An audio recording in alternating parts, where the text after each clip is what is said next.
పలికి తాళనన్నది.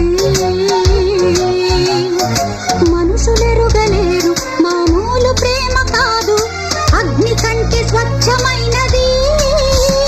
మమకారమే ఈ లాలి పాటగా రాసేది హృదయమా, ఉమాదేవిగా శివుని అర్ధభాగమైనాలోన నిలువుమా. శుభలా